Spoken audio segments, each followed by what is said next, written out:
warahmatullahi wabarakatuh. Waalaikumsalam warahmatullahi wabarakatuh. Terima kasih.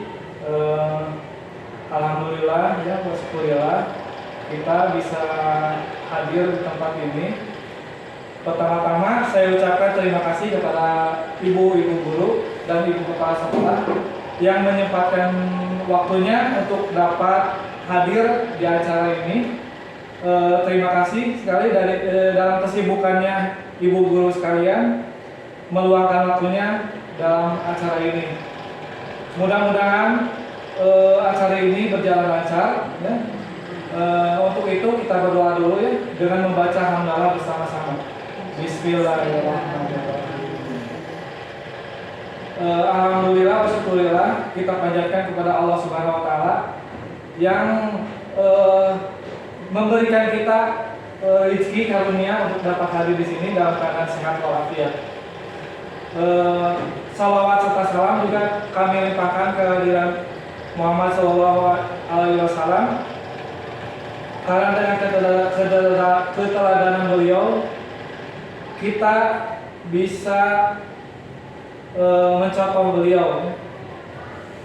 Untuk itu, untuk kelangsungan acara ini, kita mulai materi ini. Jadi materi ini merupakan materi pengimasan dari pendidikan guru penggerak yang saya jalani selama hampir 2 bulan ini. Dan ini pengimasan ini merupakan modul ke-1, akhir modul ke-1, aksi nyata modul ke-1 mengenai budaya positif. Nah, untuk itu budaya positif ini dalam tugas guru penggerak ini diharuskan mengimbaskan atau sharing kepada guru-guru ya, supaya disiplin positif ini bisa terselenggara di sekolah, khususnya di sekolah guru penggerak. Nah, untuk itu ya kita mulai saja materi budaya positif ini. Nah, budaya positif ini memiliki kunci ya atau program-program, diantaranya perubahan paradigma belajar, lalu disiplin positif, nilai-nilai kebajikan, kebutuhan dasar manusia, lalu motivasi perilaku manusia, posisi kontrol guru, keyakinan kelas, dan segitiga restitusi. Itu merupakan program-program yang ada di budaya sekolah. Nah, sebelum masuk kepada materi, saya di sini akan memutarkan sebuah video yang mudah-mudahan dapat memotivasi kita semua untuk kedepannya lebih baik dalam pembelajaran di kelas ya.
video yang mungkin dapat memotivasi kita ya untuk kedepannya.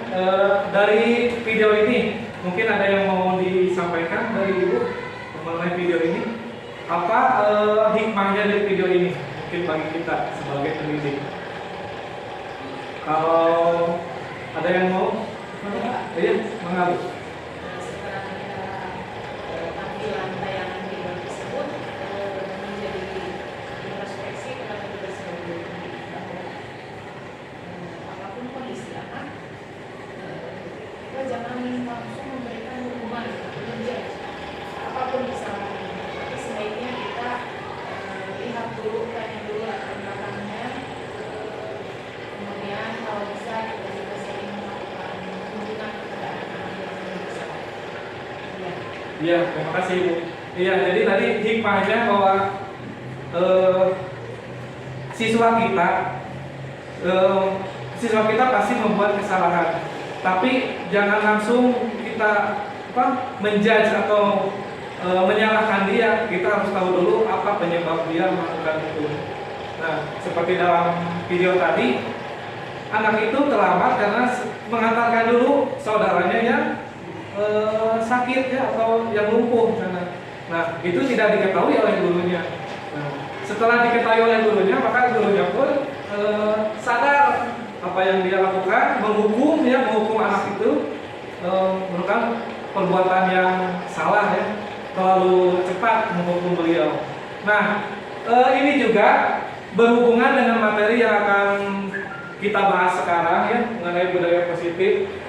Biasanya kan kalau hukuman seperti itu, waktu kita dulu kecil pernah ya sering melihat atau merasakan hal yang seperti itu.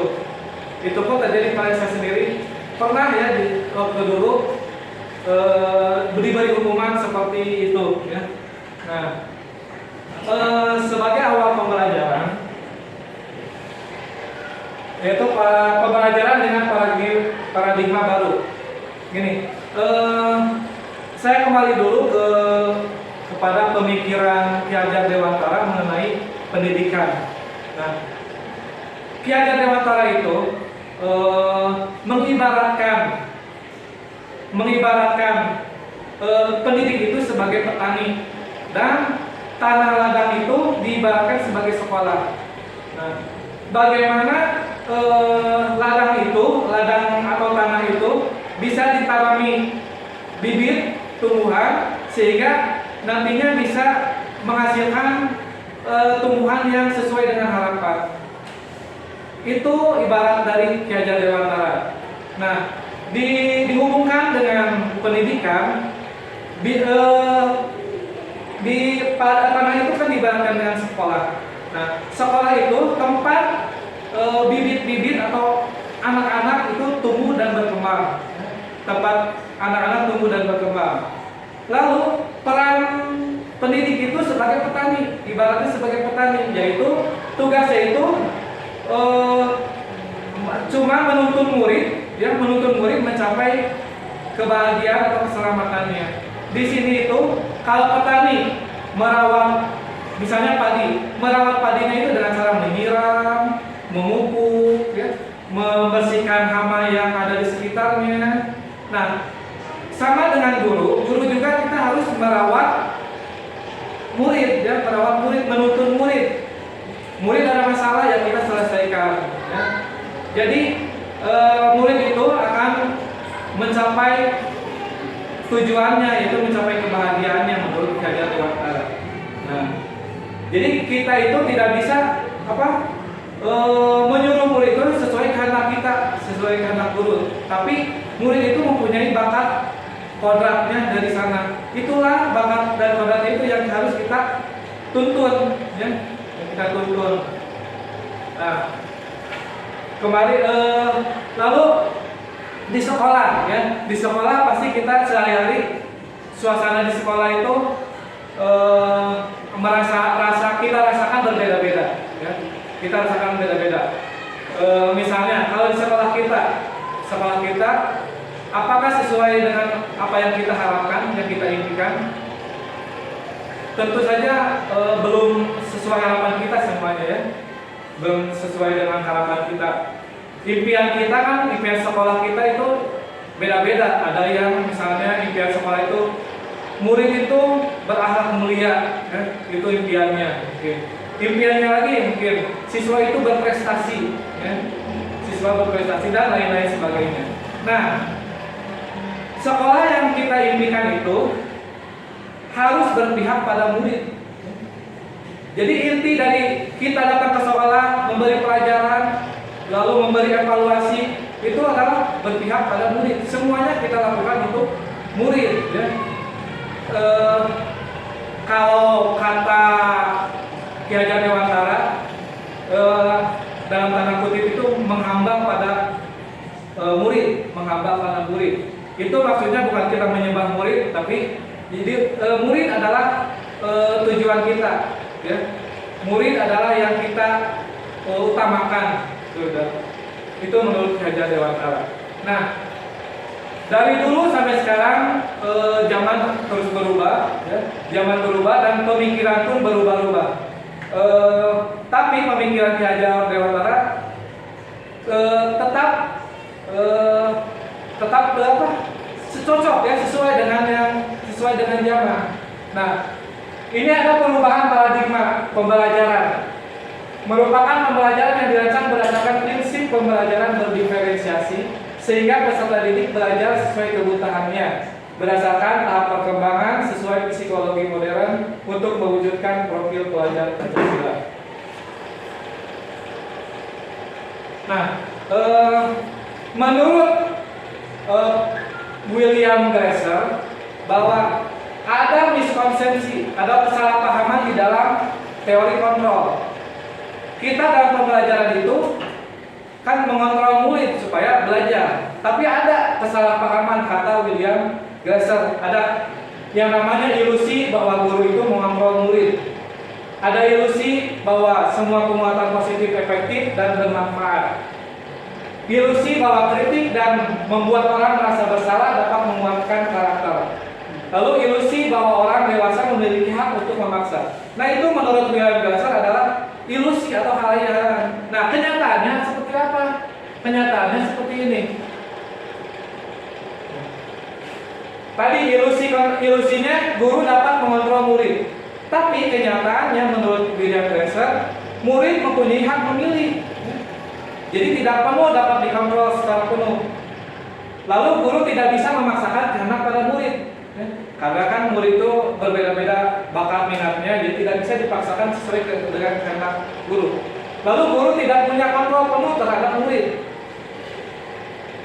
Lalu ilusi yang kedua, semua bujukan efektif dan bermanfaat. Jadi bujukan itu katanya efektif, tapi kenyataannya tidak. Bujukan adalah salah satu bentuk kontrol. Murid mempunyai hak untuk menolak bujukan kita. Murid bisa tergantung pada pendapat dan bujukan kita. Lalu ilusi yang ketiga menurut William Glasser, kritik dan membuat orang merasa bersalah bisa menguatkan karakter. Nah, orang yang berbuat salah kita salahkan. Ya. Nah, itu menurut William Glasser adalah ilusi. Menyalahkan murid dan membuat kritik tidak menguatkan tapi melemahkan.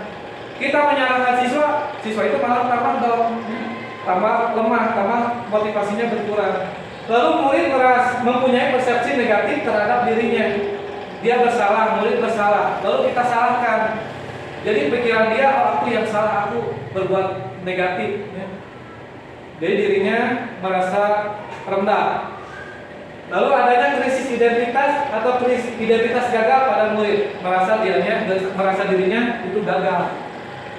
Lalu ilusi yang keempat, orang dewasa punya hak untuk memaksa. Tapi kenyataannya orang dewasa tidak bisa mengontrol murid. Yang bisa mengontrol murid adalah dirinya sendiri.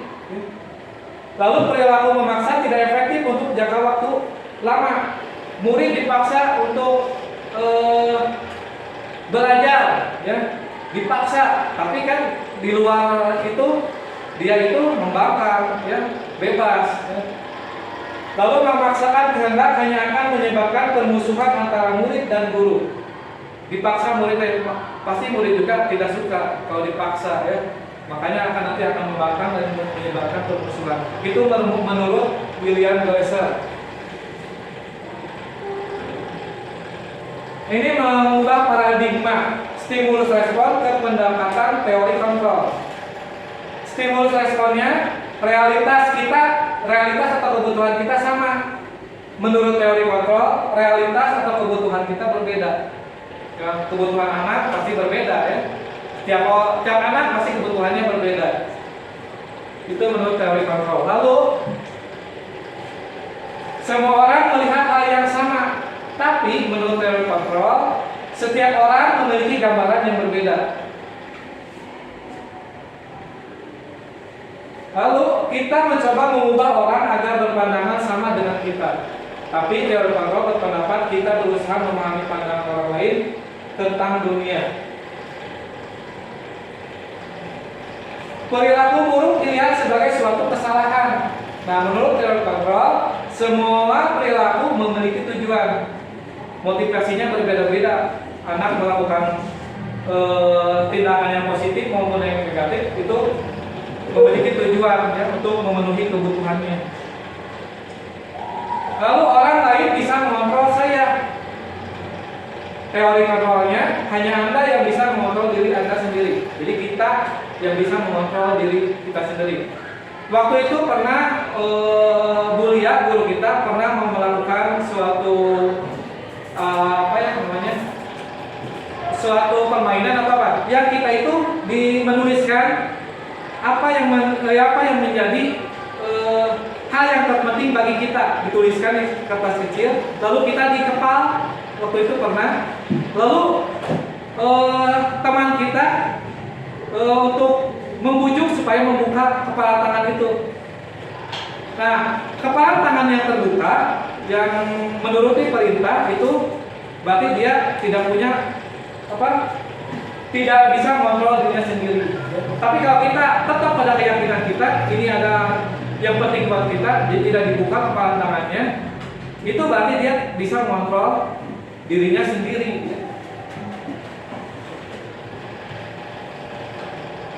Lalu saya bisa mengontrol orang lain. Nah, teori kontrol berpendapat Anda tidak bisa mengontrol orang lain, ya, karena orang lain punya kontrol sendiri. Pemaksaan ada pada saat rujukan gagal. Namun kolaborasi dan konsensus menciptakan pilihan-pilihan baru. Lalu yang terakhir, model berpikir menang atau kalah. Nah, menurut teori kontrol, model berpikir selalu menang dan menang, ya, tidak ada kata kalah. Kita masuk pada materi disiplin positif. Nah, apa itu disiplin? Biasanya kan disiplin itu kita menyebut kita kepada siswa, ayo disiplin, ya, belajar. Apa itu disiplin? Nah, menurut Ki Hajar Dewantara, disiplin itu di mana ada kata kemerdekaan. Disitulah harus ada disiplin yang kuat. Sesungguhnya disiplin itu bersifat self disiplin atau disiplin dari dalam diri kita sendiri, yang mewajibkan kita dengan sekeras-kerasnya. Nah, tapi itu sama saja, sebab jikalau kita tidak cakap melakukan self disiplin, wajiblah penguasa lain mendisiplinkan diri kita, dan peraturan demikian itu harus ada di dalam suasana yang merdeka. Jadi menurut Ki Hajar Dewantara, disiplin itu adalah disiplin yang timbul dari dalam diri sendiri, bukan dari paksaan dari luar. Lalu menurut Goshen, disiplin itu berasal dari bahasa Latin disiplina, yang artinya belajar. Jadi disiplin itu arti katanya belajar, yaitu belajar ke arah yang lebih baik lagi. Kata disiplin juga berasal dari akar kata yang sama dengan disiple, atau murid atau pengikut. Nah, ini diibaratkan kalau kita mau mengikuti seseorang, kita harus yakin dulu apakah langkah itu benar, apa orang yang diikuti oleh kita itu orang yang benar. Itu menurut Goshen. Kita misalnya gini, ada seorang kiai, ya, kita ingin belajar kepada orang tersebut. Kenapa kita mau belajar kepada orang tersebut? Kita harus punya dasar dulu ya, kenapa orang itu kita harus ikuti. Mungkin itu karena agamanya yang benar ya, atau ajarannya yang benar. Jadi kita harus meyakinkan dulu diri kita untuk mengikuti seseorang. Itu disiplin menurut dosen. Nah, lalu disiplin positif merupakan salah satu cara penerapan disiplin yang bertujuan untuk menumbuhkan kesadaran serta memberdayakan murid tanpa imbalan penghargaan, ancaman atau hukuman. Jadi disiplin positif ini merupakan tujuannya menumbuhkan kesadaran dari dalam diri seseorang ya, tanpa ada paksaan, tanpa ada imbalan ya. Itu disiplin positif. Nah, nilai-nilai kebajikan. Nilai-nilai kebajikan yaitu nilai yang disepakati bersama lepas dari suku, bangsa, agama, bahasa maupun latar belakangnya. Nilai kebajikan itu timbul karena adanya kebiasaan di masa lalu. Nah, contoh nilai kebajikan. Setiap institusi atau organisasi mempunyai nilai kebajikan sendiri. Misalnya di Kementerian Pendidikan sekarang ini, nilai kebajikannya yang diutamakan atau diterapkan adalah namanya profil pelajar Pancasila. Nah, profil pelajar Pancasila ini merupakan kebajikan yang dibuat oleh kementerian yang isinya beriman, bertakwa kepada Tuhan Yang Maha Esa dan berakhlak mulia. Lalu mandiri, bernalar kritis, berkebinekaan global, bergotong royong dan kreatif. Itu nilai kebajikan dari Kemendikbud yang harus diterapkan pada setiap sekolah sekarang ini, khususnya dalam kurikulum Merdeka.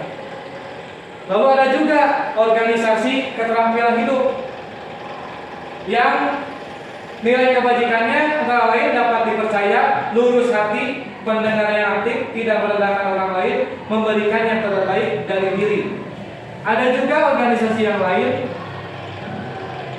menyepakati nilai kebajikannya itu toleransi, rasa hormat, integritas, mandiri, menghargai, antusias, empati, keingintahuan, kreativitas, kerjasama, percaya diri, dan komitmen. Ada lagi contoh yang lainnya adalah dari 9 pilar karakter. Ini nilai kebajikannya, cinta Tuhan dan segenap cintanya dan sebagainya. Nah, ini ada. Oke.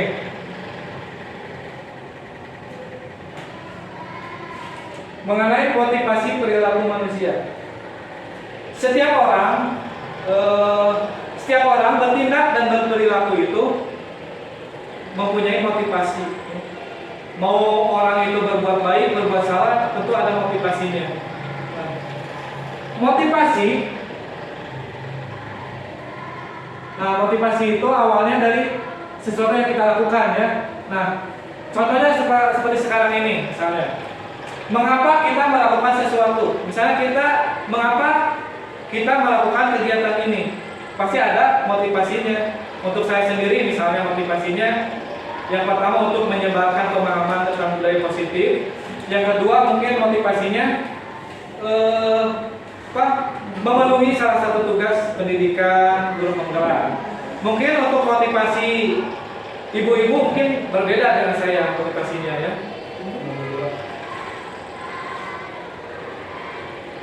Nah, apakah yang kita lakukan itu ada dorongan dari lingkungan atau orang lain? Nah, kita hadir di sini ini ada dorongan dari orang lain. Misalnya dipaksa oleh kepala sekolah, dipaksa ayo ikut misalnya seperti itu. Nah, itu dorongan dari lingkungan dari orang lain misalnya. Atau kita yang punya inisiatif sendiri untuk datang ke sini mengikuti ini ya. Itu ada motivasinya.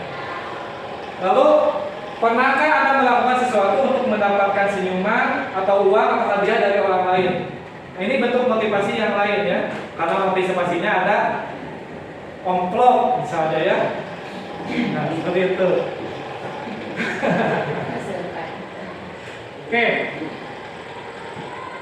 Yang pertama, motivasi itu motivasinya untuk menghindari ketidaknyamanan atau hukuman. Nah, ini merupakan motivasi yang levelnya atau tingkatannya paling rendah ya. Kita misalnya naik motor, yang pulang naik motor, dekat ini ya, dekat nggak usah pakai helm. Atau misalnya saya datang pagi ke kelas, karena misalnya takut dihukum oleh kepala sekolah misalnya. Atau siswa datang lebih pagi karena takut dihukum oleh gurunya. Nah, ini merupakan motivasi level 1, tingkatannya paling rendah, yaitu untuk menghindari ketidaknyamanan. Kan kalau siswa datang terlambat dihukum, nah itu ketidaknyamanan. Jadi siswanya tidak nyaman. Oke. Nah, untuk motivasi ini ciri-cirinya menghindari ketidaknyamanan dan hukuman.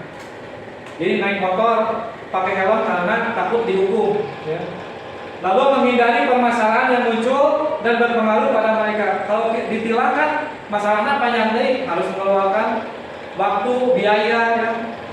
Apa yang akan terjadi bila saya tidak melakukannya? Nah, kalau tidak melakukannya mungkin tidak akan dihukum. Ya. Nah, ini termasuk motivasi dari eksternal atau motivasi dari luar. Ini motivasi level 1 paling rendah. Nah, level yang kedua adalah motivasi untuk mendapatkan imbalan atau penghargaan dari orang lain. Jadi, seseorang bertindak berperilaku itu hanya ingin mendapatkan imbalan atau penghargaan dari orang lain. Misalnya, saya harus rajin nih di sekolah supaya dapat penghargaan dari kepala sekolah misalnya. Itu merupakan motivasi level 2. Setingkat lebih tinggi dari level 1 tadi yang hukuman, menghindari hukuman, ya, mendapatkan imbalan, penghargaan orang lain. Nah, ciri-cirinya apa yang akan saya dapatkan apabila saya melakukannya? Misalnya saya administrasi kelas kumplitan mengharapkan imbalan dari penghargaan dari kepala sekolah misalnya. Ya, mengharap imbalan gitu ya. Bukannya untuk bukan dari kesadaran diri sendiri. Lalu melakukan sebuah tindakan untuk mendapatkan pujian. Jadi melakukan sesuatu itu ingin dipuji, pujian. Lalu melakukan sesuatu untuk mendapatkan hadiah, pengakuan atau imbalan sama. Nah, level 1 dan level 2 ini motivasinya adalah motivasi eksternal yang datang dari luar ya. Bukan dari dalam diri sendiri. Nah, beda dengan motivasi yang ketiga.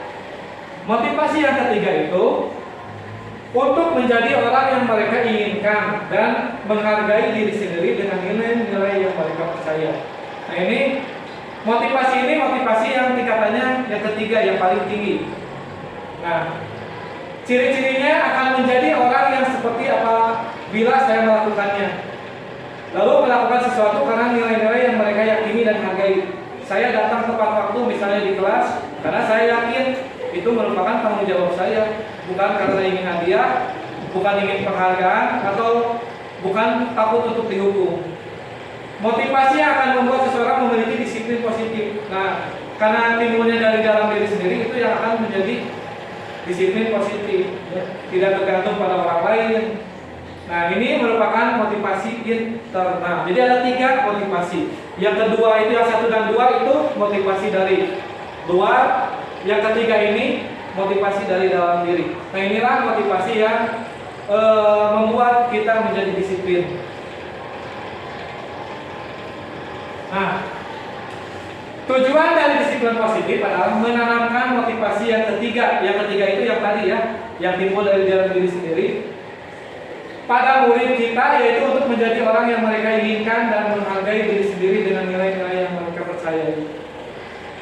Siswa misalnya datang langsung piket, ditanya kenapa kamu piket? Ya, karena tugas saya, tanggung jawab saya. Itu merupakan tujuan dari disiplin positif. Jadi timbulnya dari dalam diri sendiri. Tidak begini misalnya, kenapa kamu piket? Karena ingin misalnya diberi nilai bagus oleh guru. Nah, itu motivasinya beda. Itu timbulnya karena ingin imbalan. Oke, ini perbedaan antara hukuman, konsekuensi, dan restitusi. Misalnya dari video yang awal tadi kita sudah lihat anak yang terlambat itu langsung diberi hukuman, dipukul tangannya. Kenapa beda dengan konsekuensi? Nah, ini ada perbedaannya. Kalau hukuman tidak terencana atau tiba-tiba. Misalnya anak datang ke kelas terlambat. Udah kamu push up dulu 5 misalnya. Kan itu datangnya tidak terencana, langsung aja begitu saja. Nah, tapi kalau konsekuensi itu terencana dan disepakati sebagai aturan. Jadi kita udah ada tata tertib dulu, baru itu konsekuensi. Kita datang terlambat siswa itu, datang terlambat karena udah ada tata tertib, udah ada aturannya. Nah, misalnya datang terlambat, pulangnya jangan dulu pulang 10 menit untuk menambal materi yang terlambat tadi, misalnya seperti itu. Itu merupakan bentuk konsekuensi. Jadi beda. Kalau hukuman itu tidak terencana, timbul begitu saja. Tapi kalau konsekuensi itu sudah ada kesepakatan dulu antara murid dan guru. Lalu kalau hukuman, murid tidak tahu apa yang akan terjadi atau dilibatkan. Ya. Misalnya siswa tidak mengerjakan PR, langsung hukum berdiri di depan kelas. Nah, itu kan tidak terencana. Ya. Tapi kalau konsekuensi, murid tetap dibuat tidak nyaman. Ya. Misalnya tidak mengerjakan PR, tetap tidak nyaman. Misalnya karena konsekuensinya kalau tidak mengerjakan PR, dia harus mengerjakan dulu pulangnya. Sebelum pulang dia harus mengerjakan dulu. Ya. Itu konsekuensinya karena sudah ada aturannya. Nah, tapi murid tetap tidak nyaman dengan konsekuensi itu. Orang lain pulang, kenapa saya tidak? Ya, tetap tidak nyaman. Lalu hukuman itu bersifat satu arah, hanya kepada murid saja. Nah, lalu berupa hukuman fisik atau psikis. Kalau anak dihukum misalnya berdiri di depan kelas itu kan hukuman fisik, ya, atau push up misalnya itu hukuman fisik. Atau hukuman psikis itu kamu yang salah, kamu harus selalu melakukan salah, itu kan nanti akan berakibat pada psikologi anak. Nah, kalau konsekuensi, sikap guru selalu memonitor murid, ya. Karena ada aturannya, guru itu memonitor tingkah laku murid. Nah, kalau restitusi, proses menciptakan kondisi bagi murid untuk memperbaiki kesalahan. Lalu proses kolaboratif yang mengajarkan murid untuk mencari solusi sendiri. Ini yang disebut nanti disiplin positif atau budaya positif. Oke, ini ada contoh perbedaan hukuman, konsekuensi dan restitusi.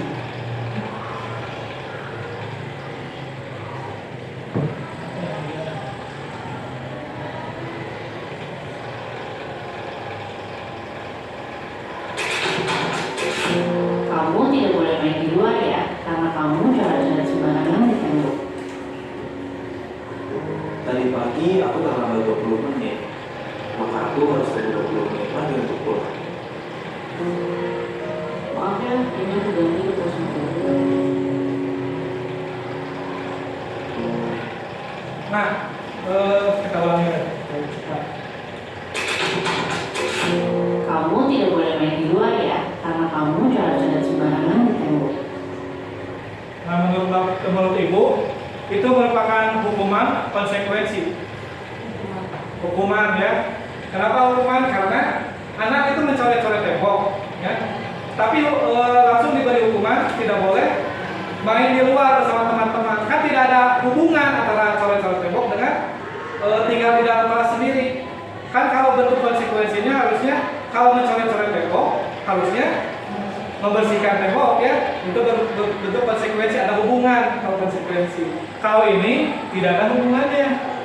Lalu yang selanjutnya, Tadi pagi aku terlambat 20 menit, maka aku harus tunggu 20 menit lagi untuk pulang. nah ini bentuk konsekuensi, ya, karena ada hubungan. Karena dia datang terlambat, maka pulangnya pun dia harus ya beda dengan yang lain. Anak lain pula dia harus menunggu dulu 10 menit. Itu bentuk konsekuensi. Dan yang terakhir, Maaf ya, ini aku ganti ke pos mobil. nah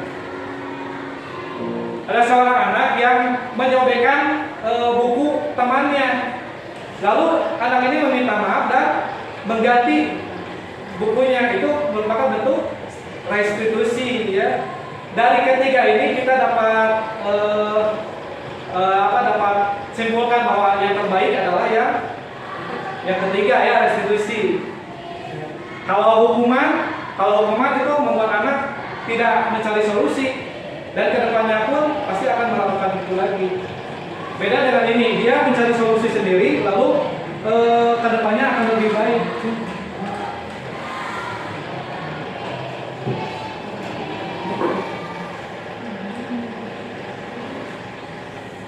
Nah, menurut Ibu, ini ada pernyataan mencatat 100 kali di dalam buku kalimat saya tidak akan terlambat lagi karena terlambat sekolah, ada seorang terlambat sekolah.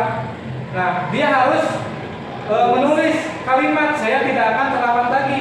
Ini merupakan bentuk yang mana? Hukuman, konsekuensi atau restitusi? Hukuman ya. Oke, benar, hukuman. Lalu yang ini, lari mengelilingi lapangan basket 2 kali karena terlambat hadir di sekolah. Hukuman atau konsekuensi? Hukuman, dan karena tidak ada korelasi ya, terlambat dengan lari ya, tidak ada korelasinya. Lalu yang ketiga, membersihkan coretan yang dibuat di meja tulis. Konsekuensi ya, karena itu ada hubungannya. Lalu murid diminta untuk push up 15 kali karena tidak menggunakan masker ke sekolah. Hukumannya harusnya kan kalau tidak masker disuruh beli atau dikasih. Lalu menggantikan kertas tugas teman yang telah dicoret-coret. Konsekuensi yang tadi. Lalu berjemur di lapangan basket pukul 12 siang karena mengobrol dengan teman. Hukuman, tidak ada korelasinya. Lalu murid diminta bertelanjang kaki sepanjang hari karena tidak menggunakan sepatu warna hitam. Hukuman, tidak ada korelasinya. Berdiri di depan kelas sambil mengangkat satu kaki karena tidak bisa menjawab pertanyaan. Hukuman. Membersihkan tumpahan air di meja tulis karena tersenggol pada saat belajar. Konsekuensi, karena dia yang melakukannya, dia yang membersihkannya. Yang terakhir, kehilangan 10 menit jam istirahat untuk mengerjakan tugas karena terlambat datang dan tertinggal pelajaran selama 10 menit. Konsekuensi. Benar masih ada. Lari mengelilingi lapangan basket 2 kali karena terlambat 10 menit untuk pelajaran PJOK. Hukuman atau konsekuensi? Oke. Anak-anak di kelas itu sedang olahraga. Ada satu orang datang terlambat. Apakah dihukumnya disuruh mengelilingi lapangan 2 keliling? Itu bentuk konsekuensi ya, karena orang lain sudah mulai olahraga. Ada yang datang, ada hubungannya. Kalau dia langsung ikut olahraga kan tidak pemanasan dulu. Nah, guru ini menyuruh mengelilingi lapangan dulu agar pemanasan. Jadi ada hubungannya. Ini disebut konsekuensi. Lalu membersihkan WC sekolah karena mematahkan pensil kawannya. Rumah tidak ada hubungannya. Terlambat hadir di pembelajaran daring 15 menit dan diminta untuk 15 menit. Tinggal 15 menit sesudah kelas selesai untuk membahas ketertinggalan pembelajaran. Konsekuensi. Lalu duduk di bangku pinggir lapangan pada jam istirahat, tidak diizinkan bermain oleh guru piket karena mencederai teman saat bermain di lapangan. Konsekuensi ya, karena dia yang melakukan itu ada hubungannya. Oke. Ini dihukum oleh penghargaan. Jadi penghargaan itu belum tentu baik. Misalnya siswa siapa yang paling duluan menjawab soal akan diberi permen, misalnya reward. Nah, menurut budaya positif ini, bentuk penghargaan itu sama dengan dihukum. Cuman kalau dihukum bentuknya dengan fisik atau verbal, kalau penghargaan itu diberi sesuatu. Nah, penghargaan maupun hukuman adalah cara-cara mengontrol perilaku seseorang yang mengajukan pembelajaran yang sesungguhnya menurut Kon. Secara ideal, tindakan belajar itu sendiri adalah penghargaan sesungguhnya. Jadi intinya kembali lagi pada diri siswa itu. Kalau dia ingin belajar dengan baik dari dalam dirinya, tidak usah mengharapkan penghargaan.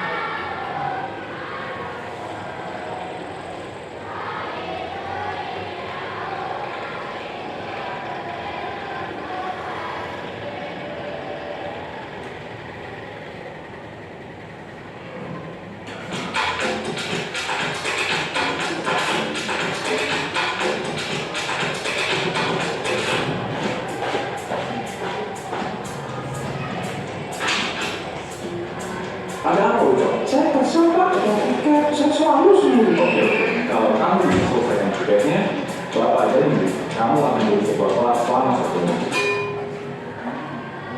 Aku hari ini mau ikut belakang, tapi bisa ya Pak, kalau Ucok dari kedua kelas masuk.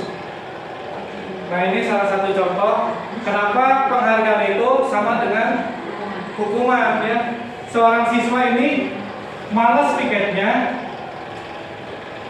Siswa ini malas tiketnya, lalu ditanya oleh gurunya kenapa malas? Karena bosan ya, tiket terus. Anak itu lalu diberi penghargaan oleh gurunya kalau piket nanti akan jadi ketua murid atau KM. Nah, semangat pasti siswa itu bersih. Nah, lalu keesokan harinya, Pak, saya lagi yang jadi KM. Jadi intinya kalau diberi penghargaan itu siswa itu akan keterusan. Berarti kalau tidak diberi penghargaan dia akan malas lagi. Itu maksudnya penghargaan itu sama dengan hukuman. Nah, ada pengaruh jangka pendek dan jangka panjang kalau kita memberikan penghargaan. Jangka pendeknya siswa akan menuruti ya. Tapi jangka panjangnya siswa itu akan bosan misalnya, atau kalau tidak diberi penghargaan dia akan malas kembali. Lalu penghargaan merusak hubungan. Misalnya ada orang yang pintar atau lebih dari siswa lainnya, dia mengerjakan tugasnya itu bagus sekali, diberi penghargaan oleh gurunya, dikasih bintang.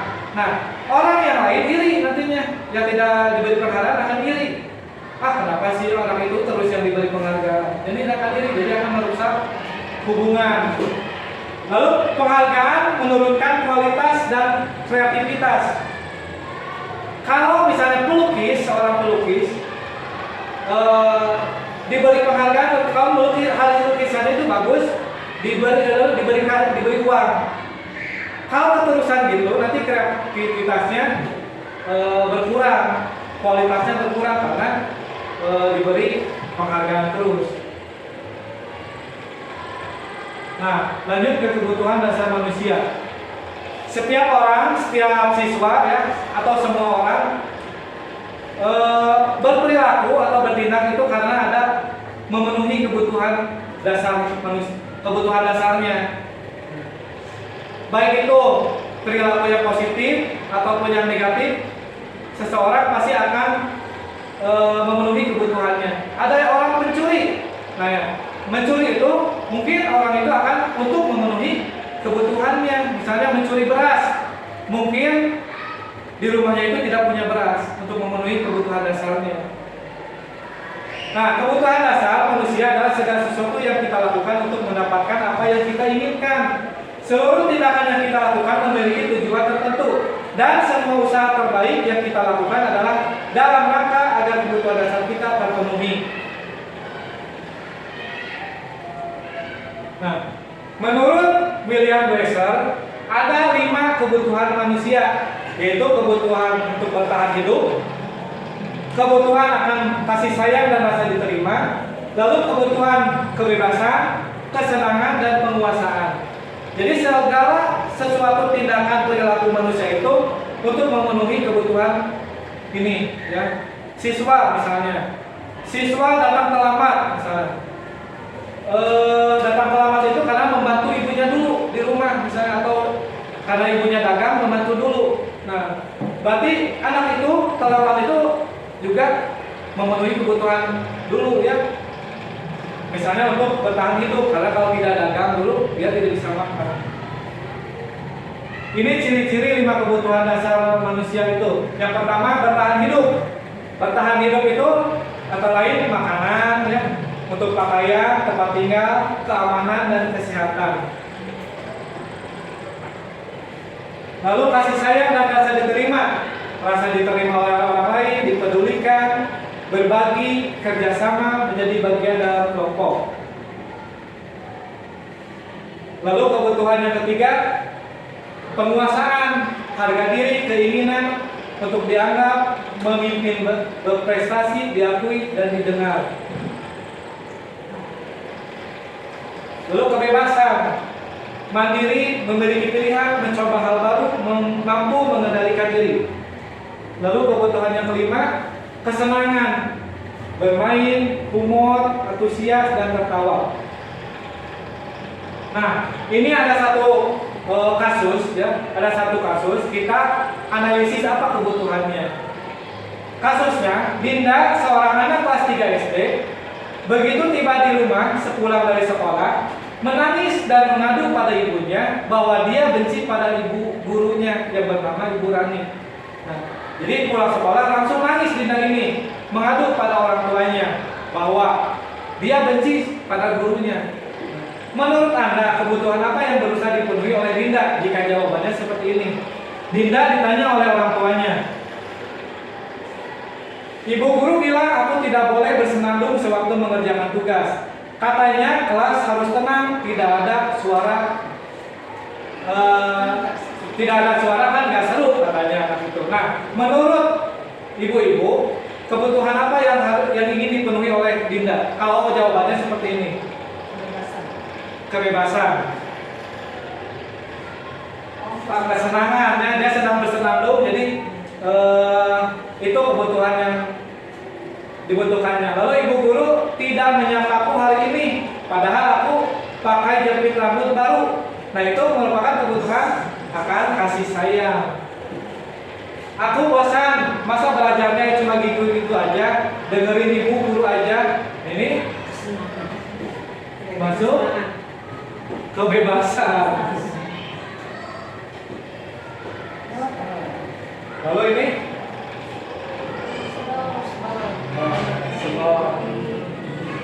jadi ini dia ingin kebutuhan akan penguasaan. Nah, ini kasus yang kedua. Tahun ini Dimas genap berusia 17 tahun. Ia senang sekali ketika ayahnya mulai mengajarkan cara menyetir mobil. Setiap akhir pekan ia berlatih menyetir. Ia terlihat senang sekali berlatih sampai akhirnya ia bisa menyetir mobil dengan baik dan lancar. Jadi Dimas ini diajarkan oleh orang tuanya menyetir mobil saat usianya 17 tahun. Senang sekali ya Dimas ini. Nah, lalu ditanya oleh ibunya, ya kenapa senang menyetir mobil? Kalau jawabannya Dimas itu, aku merasa bangga dan keren. Berarti kebutuhan yang dipenuhi oleh Dimas itu penguasaan, ya. Lalu biar bisa jalan-jalan naik mobil sama teman-temanku.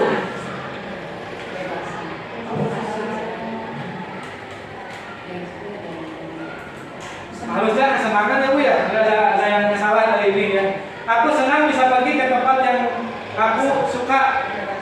Kebebasan ya harusnya ya. Nah, menyetir mobil itu seru, kesenangan mungkin ya ini, kesenangan ya. Itu kebutuhan dasar yang dipenuhi oleh siswa. Setiap orang-orang itu punya kebutuhan yang berbeda. Nah, ini untuk mengetahui kebutuhan kita ya. Nanti akan ada dibagikan ini pernyataan untuk bukan kayak angket lagi ya. Tapi ini untuk mengetahui kebutuhan kita itu apa ya. Kebutuhan kita itu apa. Dari kalimat tadi ya. Ini nanti ya terakhir saja. Nah, ini misalnya nanti pertanyaannya seperti ini. Saya senang berteman. Kalau kurang senang berarti 1 yang di ini. Kalau sangat senang 5 berarti. Kalau kadang-kadang 3. Ini contohnya, contoh kuesionernya. Ini nanti saja terakhir. Nah, kita lanjut ke 5 posisi kontrol. Menurut Diane Gossen. Yang pertama, posisi kontrol menghukum. Lalu yang kedua, membuat rasa bersalah. Yang ketiga, posisi kontrol sebagai teman. Yang ketiga sebagai pemantau. Dan yang kelima sebagai manajer. Ini menurut dosen ya, tadi ada posisi kontrol guru di sini. Nah, kita ada di mana? Nah, kita ini ada video tentang posisi kontrol guru yang pertama. Yang pertama, posisi menghukum.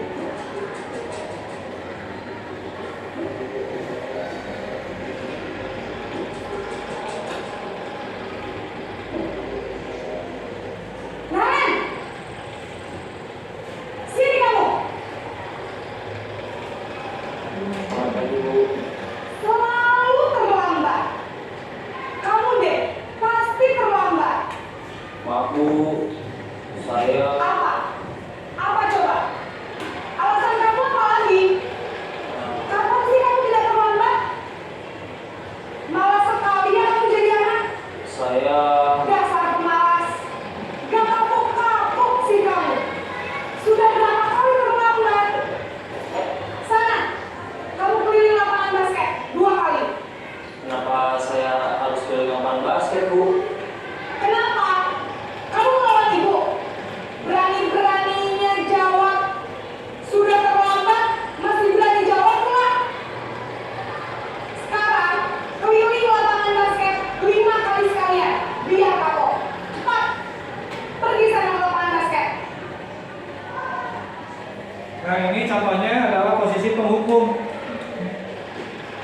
Jadi posisi penghukum ini ciri-cirinya nada suaranya tinggi, bahasa tubuhnya mata melotot, jari menunjuk-nunjuk dan mengharding. Biasanya hukuman itu bersifat verbal atau fisik. Ya. Yang tadi suruh lari lapangan, tapi sifatnya fisik. Ya. Nah, dampak bagi murid apa kalau kita memposisikan sebagai penghukum? Dampaknya murid menjadi pendendam. Kalau kita marahi, pasti murid akan dendam. Kita rasakan kita dulu waktu dimarahi oleh guru ya, masih teringat-ingat sampai sekarang ya, dimarahi. Lalu dampaknya bagi murid tidak menyukai guru atau mata pelajaran yang dihapus. Pasti semua juga orang juga dulu ada guru yang tidak disukai karena galak ya gitu. Nah ini. Lalu kalau posisi penghukum, dia pasti berkata patuhi aturan saya itu atau awas. Kamu selalu saja salah. Pasti selalu yang terakhir selesai. Itu posisi penghukum. Jadi merasa guru yang paling benar. Nah ini yang kedua adalah posisi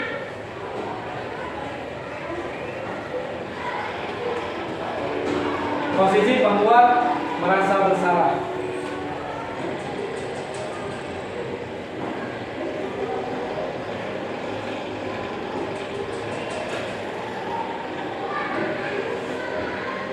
Naren,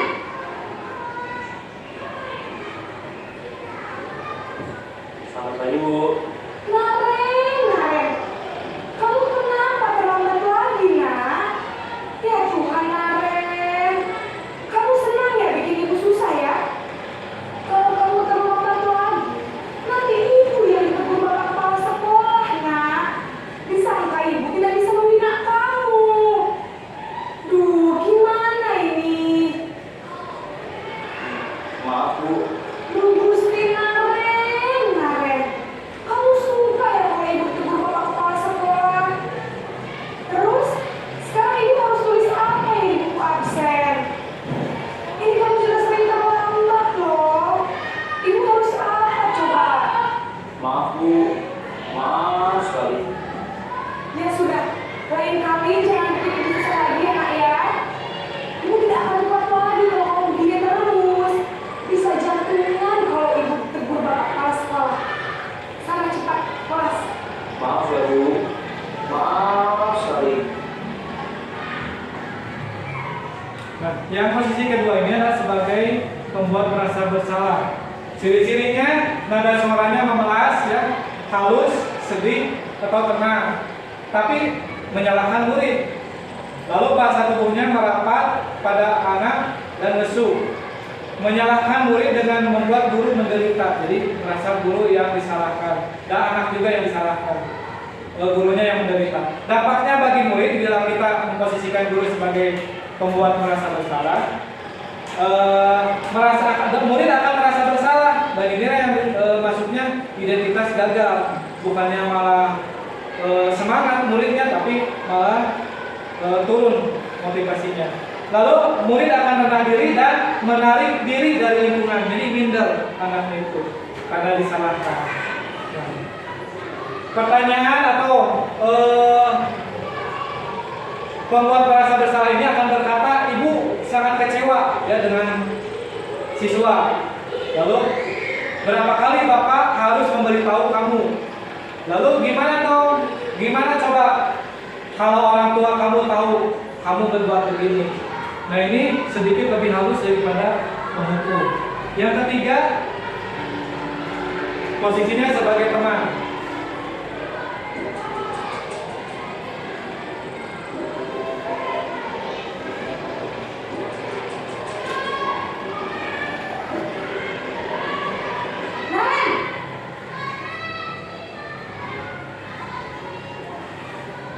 Selamat pagi, Bu. Wah, sudah jam berapa ini, Nak? Selamat pagi ya, sayang. Iya, Bu. Habis ibu saya lupa membangunkan saya, Bu.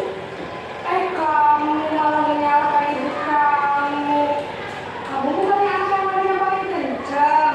Kok terlambat sih? Iya, Bu. Saya memang terlambat bangun tadi.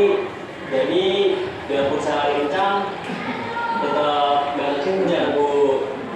Ya sudah sana. Nanti lain kali larinya lebih kencang lagi ya. Biar gak terlambat lagi. Bikin seneng ibu. Demi ibu. Bisa kan? Bisa lah, Bu. Ya sudah sana masuk kelas. Ibu beresin urusan absen kamu. Kamu ini ada-ada saja. Jadi posisi sebagai teman, nada suaranya ramah, akrab, bersama, gimana aja kita pada teman. Lalu bahasa tubuhnya merapat pada murid, mata dan senyum jenaka. Tapi ada dampaknya bagi murid.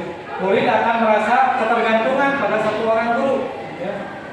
Lalu murid tidak mandiri dan tidak bisa berpikir untuk diri sendiri. Ya. Karena ada merasa, gurunya aja kayak teman. Ya. Lalu posisi teman akan berkata, ayo bantulah demi bapak ya. Ayo ingat tidak bantuan bapak selama ini. Ya sudah, kali ini tidak apa-apa, nanti ibu bantu bereskan. Lalu yang keempat, posisi sebagai pemantau.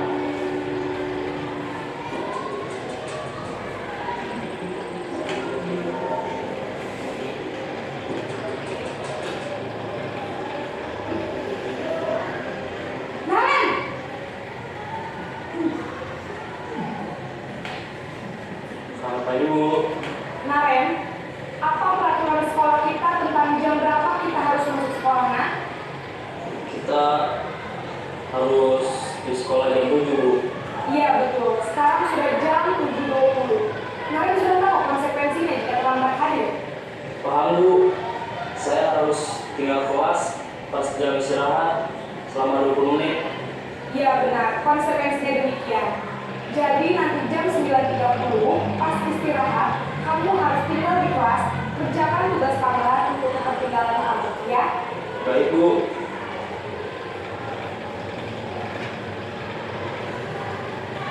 Jadi sebagai pemantau, nada suaranya datar, tidak emosional, tidak bersandar gurau.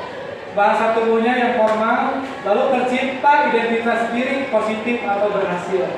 Kalau yang ketiga tadi, posisi penghukum, merasa bersalah, dan posisi teman, itu merupakan identitas yang gagal. Ya.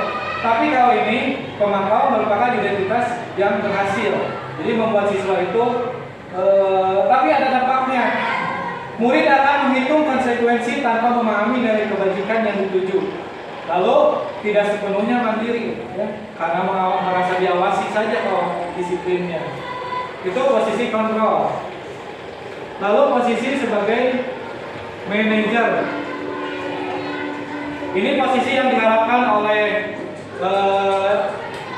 posisi yang diharapkan ini dilakukan oleh guru.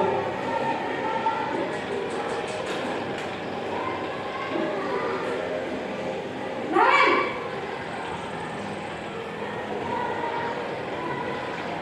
Selamat pagi Bu. selamat pagi Naren. Maaf Bu, saya terlambat. Iya, sekolah masuknya jam 7, sekarang sudah jam 7.20. Jadi sekarang bagaimana ini Naren? Maaf Bu, saya lupa alarm saya semalam.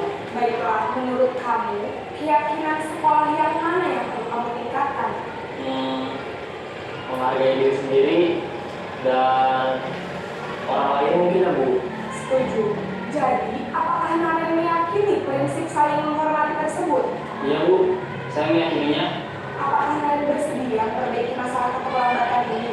Bersedia Bu. Bagaimana kamu akan memperbaiki masalah keterlambatan ini? Saya akan coba untuk tidak lupa menyetel alarm saya Bu. Baik, kalau Naren mau menyetel alarm di rumah, ada orang yang kira-kira bisa bantu mengingatkan tidak?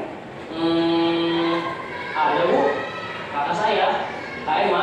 Ada lagi selain Kak Emma? Selain Kak Emma, ada ibu saya. Baik, jadi yang mengingatkan Naren adalah Kak Emma dan ibu kamu ya? Kira-kira akan mulai start alarm kapan nih Naren? Setelah pulang sekolah, akan segera saya lakukan. Baik, jadi Naren akan setel alarm untuk bangun besok pagi dan akan diingatkan oleh kakak dan ibunda Naren ya? Ada lagi yang mungkin perlu dilakukan Naren? Agar tidak terlambat bangun lagi. Tidak ada Bu. Baik Naren, terima kasih untuk kerjasama kamu. Sekarang kamu perlu kembali ke kelas untuk belajar. Baik Bu, terima kasih. Nah ini posisi yang terakhir, itu posisi kontrol sebagai manajer. Ini nada suaranya tulus, netral, tidak emosional, tidak terlalu ramah dan tidak bernada tinggi. Bahasa tubuhnya tidak kaku, mendekat ke murid.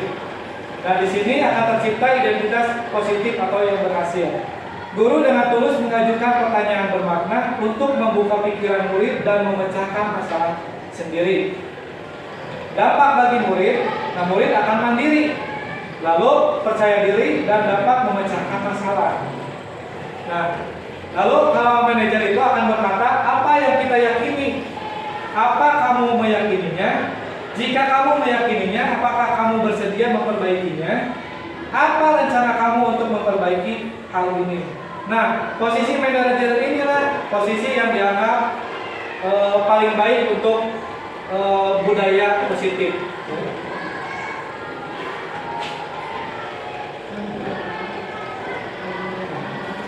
Contoh penerapan posisi kontrol guru. Contoh kasusnya, siswa tidak memakai atribut lengkap saat upacara bendera.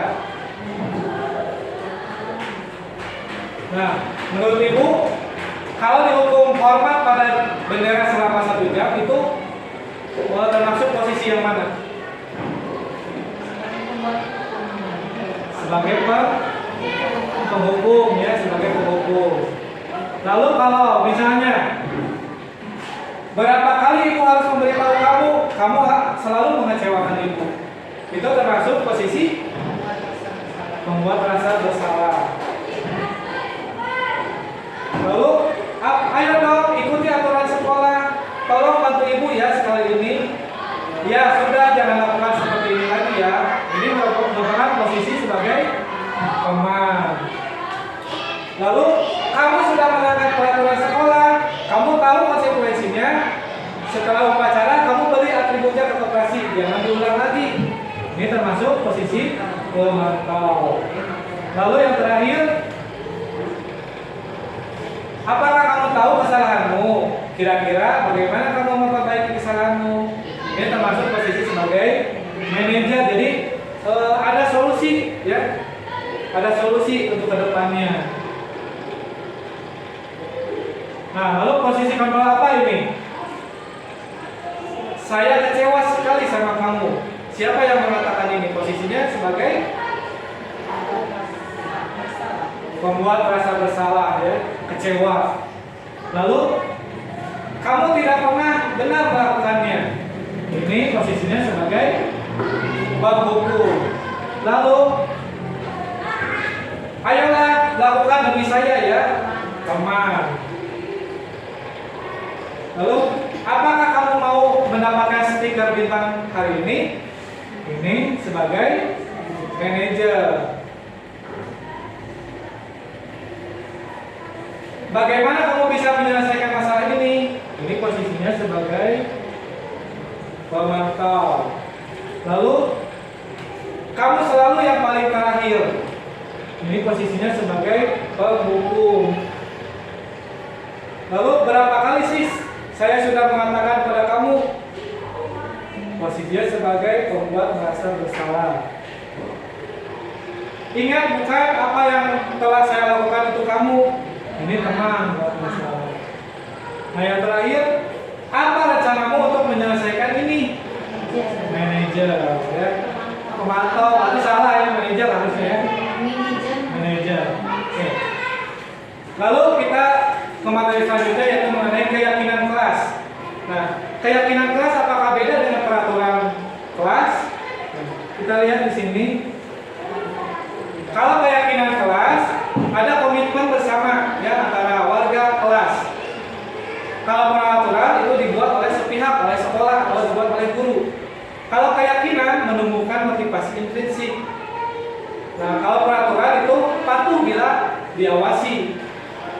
Kalau keyakinan itu bersifat universal, bersifat umum, tapi kalau peraturan bersifat rinci. Misalnya,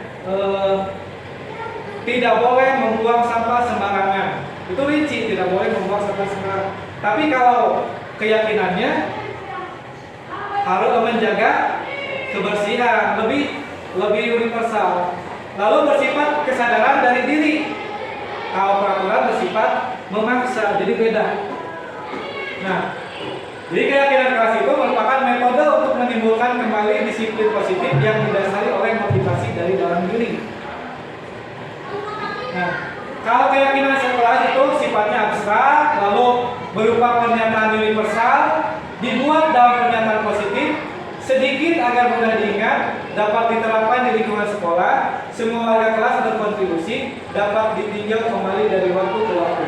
Nah, sekarang ini langkah-langkah untuk membuat keyakinan kelas. Prosedurnya, warga sekolah berjuang pendapat mengenai peraturan yang perlu disepakati. Kalau wilayahnya kelas, berarti siswa dengan guru berjuang pendapat berdiskusi mengenai keyakinan kelas. Mencatat semua masukan dari warga kelas di papan tulis atau kertas. Jadi dicatat semua masukan dari siswa, dicatat. Lalu disusun nilai kebajikannya dari peraturan tersebut menjadi inti dari peraturan. Lalu ditinjau kembali daftar surat pendapat yang sudah dicatat. Jikalau masih terdapat pernyataan berupa peraturan, ya, kalau ada yang berupa peraturan harus diubah jadi nilai kebajikan atau keyakinan. Lalu membuat pernyataan keyakinan yang terakhir disetujui, ditandatangani dan dipajang di dinding kelas. Ini contoh, ini yang ini waktu itu membuat keyakinan kelas. Kalau ini diambil dari YouTube, dari Google. Kalau ini siswa menulis apa yang dia inginkan agar kelas menjadi tenang, ya. Menuliskan di kertas warna kuning, ya, sticky note. Lalu menempelkan sticky note itu yang telah ditulis di papan tulis.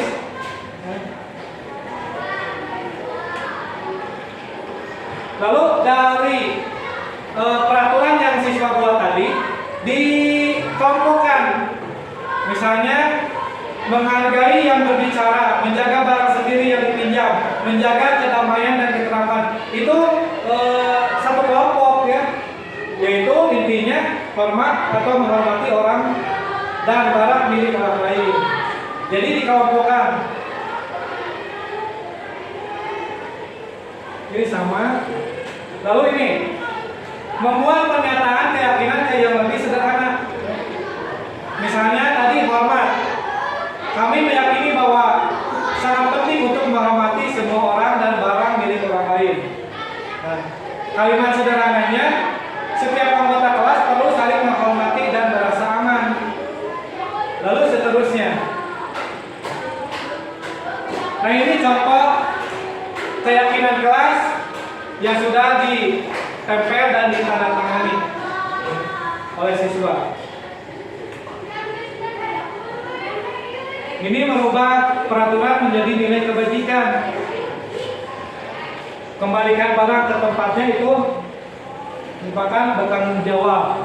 Contoh lain, dilarang mengganggu orang lain, itu maksudnya pada nilai saling menghormati. Dilarang melakukan kekerasan, maksudnya nilai keamanan, saling menghormati. Lalu dilarang menggunakan narkoba, itu maksudnya kepada nilainya kesehatan. Lalu bergantian atau menunggu giliran, itu maksudnya pada nilai saling menghormati. Dilarang merokok, itu masuk ke kesehatan. Lalu saling menghormati, orang yang tidak merokok kan jadi dihormati. Gunakan masker untuk kesehatan, untuk keamanan juga. Lalu hadir di sekolah 15 menit sebelum pelajaran dimulai, itu termasuk komitmen. Nah, ini materi terakhir di sekarang ini materi terakhirnya mengenai segitiga restitusi.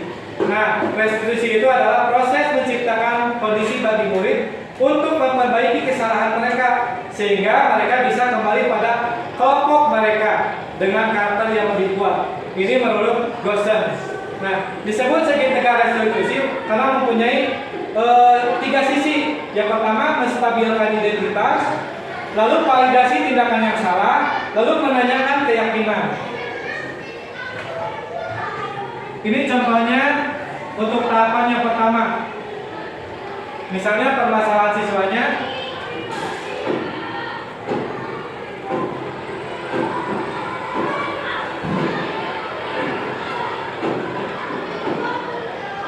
Maaf Pak, saya tadi dari Kasman. Semua ikut main. Mana Kasman? Kenapa kamu juga ikut-ikutan, Nabil? Nakal sekali, sampai kelas terbilang begini. Kalian sekolah mau main-main atau mau belajar? Ibu, tangan saya di Adeo. Oh, tapi waktu ngambil bekal saya, Bu. Dia yang salah. Tapi sakit, Bu. Nih, ada bekas giginya. Merah lagi. Sakit, Bu. Adeo, kamu dibanding tidak boleh begitu, Ma. Kenapa kamu begitu, Ma? Anak pintar tidak kasar begitu, ah. Sebagai hukuman, kamu berdiri di pojok kelas sampai semua temanmu selesai makan. Ya? Nah, ini menstabilkan identitas. Tadi kasusnya ini Halo, selamat pagi semuanya. Maaf Pak, saya tadi dari Kasman. Semua ikut main.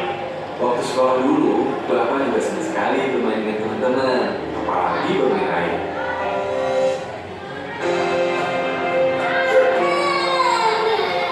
Ibu, tangan saya di Adeo. Betul, kamu menggigit Norce. Bu, tapi Norce yang mengambil bekal saya, Bu. Dia yang salah. Tapi sakit, Bu. Nih, ada bekas giginya. Merah lagi. Sakit, Bu. Adeo, Norce, berbuat salah itu tidak apa-apa. Itu tidak akan mencari-cari siapa yang salah. Ibu hanya mau masalah ini selesai. Yuk, sama-sama kita pasti bisa menyelesaikan masalah ini.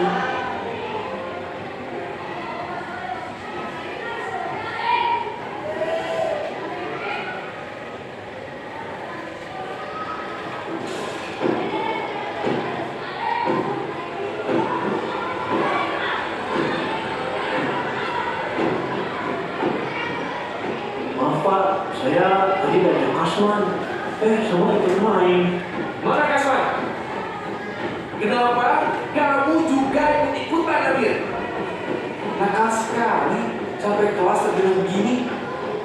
Kalian sekolah mau main-main atau mau belajar? Ibu, tangan saya di Adeo. Oh, tapi Norce ngambil bekal saya, Bu. Dia yang salah.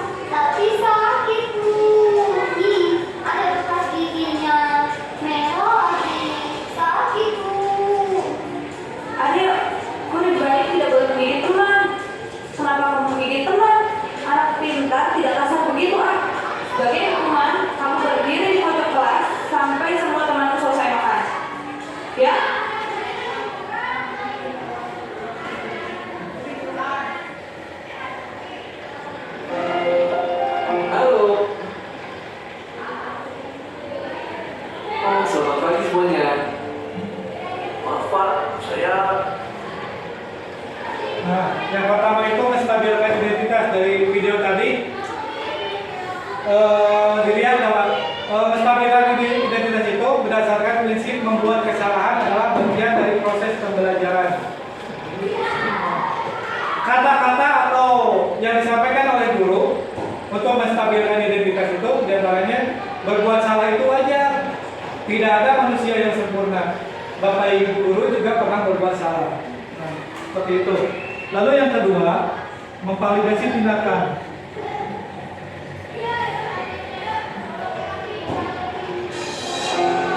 Betul kamu mendidik Norjo? Iya Bu, dia mengambil peran saya. Apakah mendidik membantu menyelesaikan masalah? Dia tidak mengambil tugas saya lagi. Oh, ternyata kalau Adeo didik Norjo, dia tidak jadi mengambil bekal Adeo ya? Tapi Norjo jadi menangis. Ada tidak ya cara lain biar Norjo tahu kalau Adeo tidak suka bekalnya diambil? Apakah kita perlu mencari cara supaya kamu bisa tetap membela diri, tapi tidak ada teman yang menangis? Norjo, betul kamu mengambil bekal Adeo? Betul Bu. Ibu yakin kamu punya alasan kenapa kamu melakukan hal itu. Adeo bukannya lucu kalau saya mengambilnya. Memang senang ya kalau melihat teman memiliki bermacam-macam ekspresi lucu. Tapi Adeo tampaknya terganggu. Ia jadi memikirku. Apakah kamu mau membuat orang lain terganggu dan jadi melakukan hal buruk?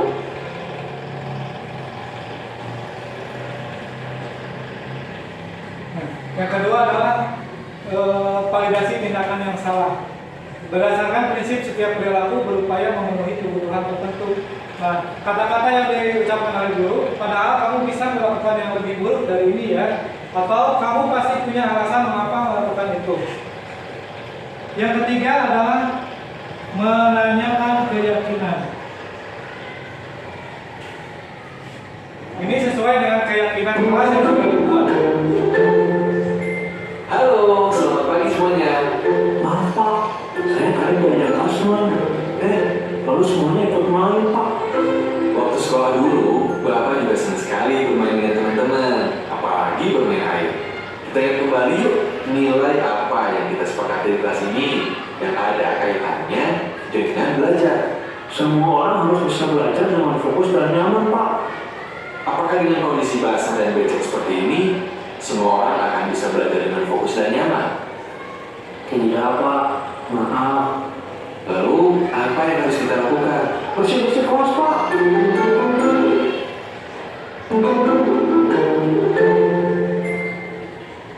Melwan, ada apa? Kenapa menangis? Saya diterima Bu. Katanya saya bodoh, tidak bisa membaca. Marima, betul kamu mengejek Melwan. Dia kok tidak bisa baca kan Bu? Marima, kamu ingat tidak? Kemarin kamu cerita pada ibu dan teman-teman cita-citamu ingin jadi apa? Jadi polisi Bu, keren. Kamu mau ingatkan ibu lagi? Kenapa kamu ingin jadi polisi? Karena bisa menangkap penjahat, bisa melindungi semua orang. Menurutmu, apakah mengejek Melwan membuat Melwan merasa terlindungi? Tidak Bu, dia nangis. Betul. Lalu harus bagaimana ya supaya Melwan merasa terlindungi? Nah, ini tahapan yang ketiga itu menanyakan keyakinan berdasarkan prinsip teori kontrol bahwa pada dasarnya kita termotivasi secara intuisi. Nah, guru menanyakan apa keyakinan kelas kita, apa nilai-nilai umum yang kita telah sepakati, dan lain sebagainya. Nah ini untuk restitusi ini harus dulu membuat keyakinan kelas. Dan itu bahasan yang bisa saya berikan pada kesempatan kali ini. Mudah-mudahan materi ini bermanfaat bagi kita semua, khususnya bagi SD Sukamenat 3 kedepannya untuk lebih baik lagi dan bisa menerapkan budaya positif. Untuk terakhir kalinya kita bersama-sama membaca hamdalah. Alhamdulillah.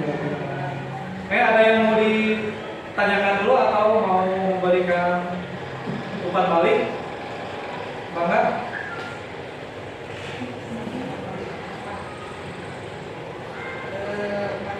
Iya. Iya, maaf. Pertanyaan, bagaimana cara agar guru lebih paham tadi posisi kontrol guru sebagai manajer, bagaimana caranya supaya bisa diterapkan di sekolah, di kelas. Dan yang kedua, kembali setelah sebelumnya sebelum saya baca penjelasan budaya positif ini, saya belum paham posisi guru itu sebagai apa.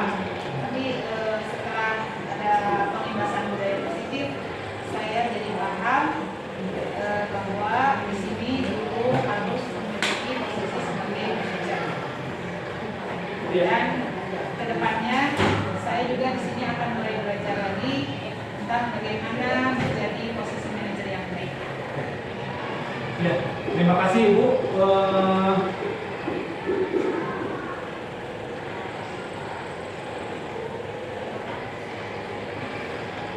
Terima kasih atas umpan baliknya dan ada pertanyaan mungkin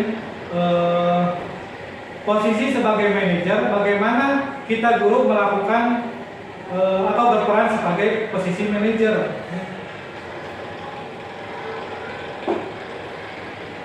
Nah, di sini kita lihat bahwa posisi manajer ini merupakan posisi yang diharapkan dapat dilakukan oleh guru untuk menciptakan budaya positif. Nah, di sini manajer kalau ada siswa yang salah, bukan menghukum, bukan juga membuat siswa itu menyalahkan siswa, ya, bukan juga memposisikan sebagai teman, tapi posisi manajer itu kita tahu dulu bahwa permasalahannya apa dari siswa itu, ya, siswa berbuat salah, kita tanyakan siswa itu kenapa berbuat salah dan berhubungan dengan motivasi dan kebutuhan siswa itu. Mungkin siswa itu berbuat salah itu tidak terpenuhi kebutuhannya. Nah, lalu yang dilakukan guru apa? Dilakukan guru yaitu bagaimana menanyakan solusi pada siswa tersebut, solusi kedepannya untuk memperbaiki kesalahannya. Jadi solusinya itu tidak disampaikan oleh guru, tapi solusinya itu sendiri dari siswa datang sendiri. Nah, kalau solusinya datang dari siswa sendiri, siswa merasa memiliki, ya, saya yang memberikan solusi, berarti saya harus berbuat seperti itu. Nah, lalu guru juga menambahkan atau memberikan pernyataan bahwa nanti kedepannya kita itu tidak boleh seperti itu, ya, karena itu bertentangan dengan keyakinan kelas. Ya. Mungkin posisi manajer ini posisi yang membuat siswa itu akan tidak merasa disalahkan, tapi merasa saya yang berbuat salah, tapi berarti saya yang harus memperbaikinya. Ya. Mungkin itu timbul akan datang dari siswa itu sendiri. Mungkin itu Ibu yang bisa saya sampaikan. Terima kasih Ibu-Ibu telah meluangkan waktunya, ya, meskipun kesal selama 1 jam lebih, ya. Terima kasih sekali saya ucapkan, ya. Kita udah baca hamdalah, ya. Oh, udah, ya, lupa lagi itu. Sudah tadi. Oke, ya, terima kasih atas kehadirannya, mudah-mudahan bermanfaat, ya Bu, bagi kita semua, khususnya bagi saya sendiri. Dan ini juga belum bisa sepenuhnya saya laksanakan, ya. Masih tahap belajar menjadi manajer, belajar menyelesaikan permasalahan dengan cara restitusi, itu masih belajar. Nah, mudah-mudahan kedepannya sekolah kita lebih baik dengan adanya budaya positif Terima kasih. Wassalamualaikum warahmatullahi wabarakatuh. Waalaikumsalam.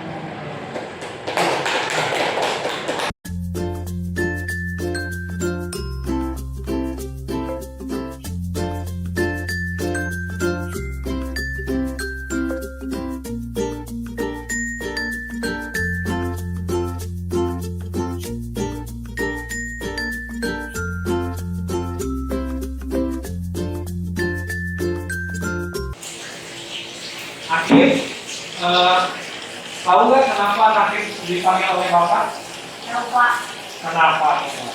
karena aku mengalami mantu. Nah, apakah ini sering dilakukan oleh kamu nanti?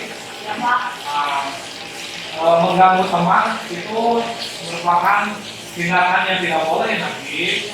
Nah, pasti kamu punya alasan kan berbuat seperti itu ya, punya alasan. Nah, semua orang juga pasti pernah berbuat salah ya. Nah, namun kesalahan itu harus kita perbaiki ya. Nah, menurut kamu, kenapa kamu melakukan itu nanti? karena aku tidak bisa mengerjakan tugas dari Bapak, jadi aku menggabung temanku agar bisa dapat jawaban. Oh gitu ya. Nah, harusnya ya, kalau tidak bisa kan bisa bertanya ya, Bapak ya, harusnya. Nah, menurut kamu ya, tindakan itu tindakan yang boleh atau tidak mengganggu orang lain? Tidak. Tidak boleh ya. Nah, kita kan sudah membuat kesepakatan ya. Pernah kan membuat kesepakatannya? Kesepakatan kelas. Nah, menurut kamu, tindakan kamu itu sesuai nggak dengan keyakinan kelas? Sesuai tidak? Tidak ya, tidak sesuai. Menurut kamu, keyakinan kelas mana yang tidak sesuai? Keyakinan jangan berisik. Jangan berisik ya. Belajar dengan tertib ya. Nah, Bapak di sini tidak akan mencari kesalahan kamu ya, tapi Bapak dan kamu akan mencari solusi supaya bisa memperbaiki masalahnya ya. Nah, menurut kamu ya, bagaimana solusinya agar kamu tidak bertindak seperti itu lagi? Caranya bagaimana? Caranya aku harus mendengarkan Bapak lagi menerangkan. Memperhatikan kalau Bapak lagi menjelaskan. Ya. Lalu kalau tidak bisa harus bagaimana? Menanyakan. Bertanya, jangan malu kalau tidak bisa, jangan malu ya untuk bertanya. Nah, terus ke depannya solusi itu menurut kamu bisa diterapkan tidak? Bisa. Bisa ya. Nah, kalau sudah diterapkan nanti ke depannya akan bagaimana? Akan baik. Akan baik. Kamu belajar jadi Pintar. pintar ya. Nah, ya, yakin kamu bisa melakukan itu? Yakin. Yakin. Ya, nah, baik. Kalau gitu, aku ucapkan terima kasih ya. Nah, semoga kamu tidak mengulanginya lagi. Ya. Nah, boleh sekarang kembali lagi.